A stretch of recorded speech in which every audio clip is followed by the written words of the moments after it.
लेकिन भाइयों बहनों, हम लोग आजादी के अमृत काल में हमारी 75 साल की यात्रा को उसका गौरवगान करते रहेंगे, अपनी ही पीठ थपथपाते रहेंगे, तो हमारे सपने कहीं दूर चले जाएंगे। और इसलिए 75 साल का कालखंड कितना ही शानदार रहा हो, कितने ही संकटों वाला रहा हो, कितने ही चुनौतियों वाला रहा हो, कितने ही सपने अधूरे दिखते हो, उसके बावजूद भी आज जब हम अमृत काल में प्रवेश कर रहे हैं, अगले 25 वर्ष हमारे देश के लिए अत्यंत महत्वपूर्ण है। और इसलिए जब मैं आज मेरे सामने लाल किले पर से 130 करोड़ देशवासियों के सामर्थ्य का स्मरण करता हूं, उनके सपनों को देखता हूं, उनके संकल्पों की अनुभूति करता हूं, तो साथियों मुझे लगता है आने वाले 25 साल के लिए हमें उस पंच प्राण पर अपनी शक्ति को केंद्रित करनी होगी, अपने संकल्पों को केंद्रित करना होगा, अपने सामर्थ्य को केंद्रित करना होगा और हमें उन पंच प्राण को लेकर के 2047 जब आजादी के 100 साल होंगे, आजादी के दीवानों के सारे सपने पूरे करने का जिम्मा उठा करके चलना होगा।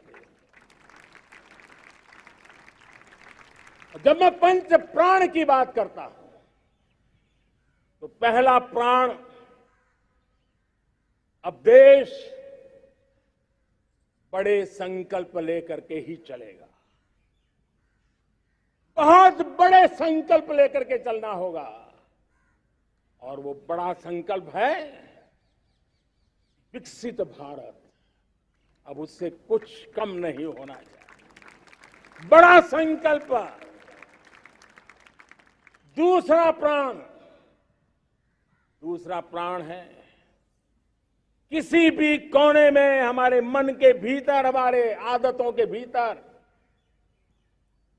गुलामी का एक भी अंश अगर भी अभी भी है, तो उसको किसी भी हालत में बचने नहीं देना। अब 100%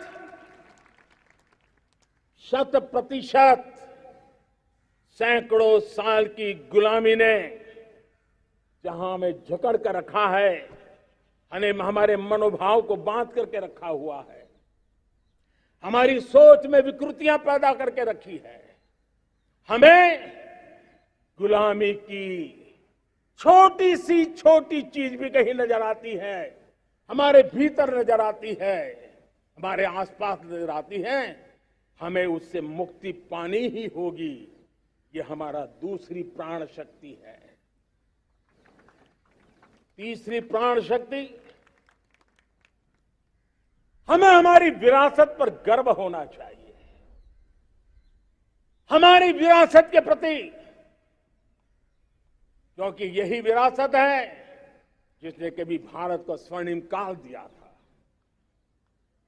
और यही विरासत है जो समयानुकूल परिवर्तन करने की आदत रखती है, यही विरासत है जो काल बाह्य छोड़ती रही है, नित्य नूतन स्वीकारती रही है। और इसलिए इस विरासत के प्रति हमें गर्व होना चाहिए। चौथा प्राण, वो भी उतना ही महत्वपूर्ण है, और वो है एकता और एकजुटता। 130 करोड़ देशवासियों में एकता, न कोई अपना न कोई पराया।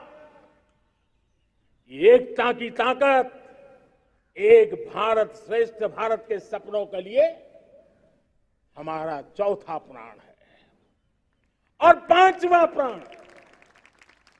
पांचवा प्राण है नागरिकों का कर्तव्य। नागरिकों का कर्तव्य जिसमें प्रधानमंत्री भी बाहर नहीं होता है, मुख्यमंत्री भी बाहर नहीं होता है, वो भी नागरिक है। नागरिकों का कर्तव्य, ये हमारे आने वाली 25 साल के सपनों को पूरा करने के लिए एक बहुत बड़ी प्राण शक्ति है।